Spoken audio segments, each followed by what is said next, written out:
Hello అండి, అందరికీ నమస్కారం. Welcome back to Akki Reddy vlogs. మా వీడియో ఫస్ట్ టైం కానీ చూస్తే సబ్స్క్రైబ్ చేయండి. వీడియో నచ్చితే లైక్ చేయండి. లైక్ చేయడం వలన మా వీడియో అనేది చాలా మందికి రీచ్ అవుతుందండి. మన వ్లాగ్ కంటిన్యూ చేద్దామండి.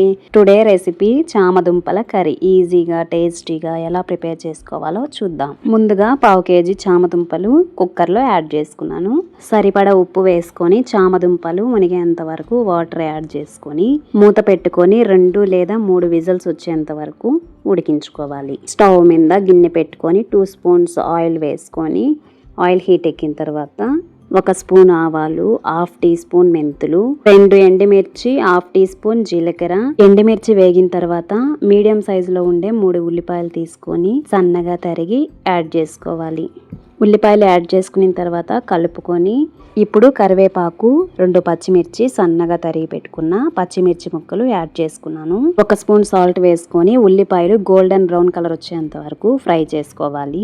ఉల్లిపాయలు ఫ్రై చేసుకున్న తర్వాత మీడియం సైజులో ఉండే టమోటాలని సన్నగా తరిగి పెట్టుకొని యాడ్ చేసుకోవాలి.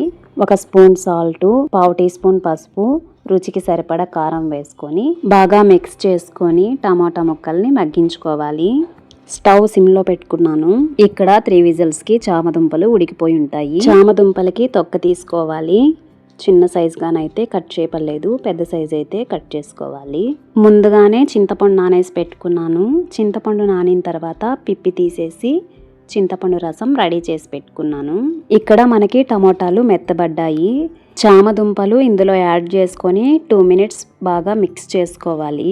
మిక్స్ చేసుకున్న తర్వాత చింతపండు రసం ఇందులో యాడ్ చేసుకోవాలి. చామదుంపలు మునిగేంత వరకు వాటర్ యాడ్ చేసుకొని రుచికి సరిపడా సాల్ట్ వేసుకొని ఇప్పుడు మొత్తం బాగా కలిసేంత వరకు 2 మినిట్స్ మిక్స్ చేసుకోవాలి. మూత పెట్టుకొని 10 మినిట్స్ ఉడికించుకోవాలి.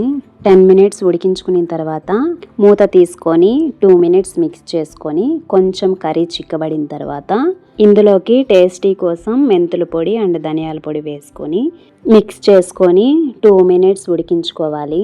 2 మినిట్స్ ఉడికించుకున్న తర్వాత మొత్తం బాగా మిక్స్ చేసుకోవాలి. ఆయిల్ సపరేట్ అవుతున్నప్పుడు సన్నగా తరిగి పెట్టుకున్న కొత్తిమీర యాడ్ చేసుకొని స్టవ్ ఆపేసుకొని సర్వ్ చేసుకుంటే ఎంతో టేస్టీగా ఉండే చామదుంపల కర్రీ రెడీ అయిందండి. రైస్లోకి, రాగి సంగట్లోకి, రోటీస్లోకి ఎంతో టేస్టీగా ఉండే చామదుంపల కర్రీ తీసుకుంటే చాలా బాగుంటుందండి. టేస్టీగా ఉంటుంది. చామదుంపల కర్రీ నచ్చితే మీరు ఒకసారి ట్రై చేసి ఎలా వచ్చిందనేది కామెంట్ రూపంలో తెలియచేయండి. ఈ వీడియో నచ్చితే ఫ్రెండ్స్ అండ్ ఫ్యామిలీస్ కూడా షేర్ చేయండి. ఈ వీడియో నచ్చితే సబ్స్క్రైబ్ చేయండి, లైక్ చేయండి, షేర్ చేయండి, కామెంట్ చేయండి. Thank you for watching.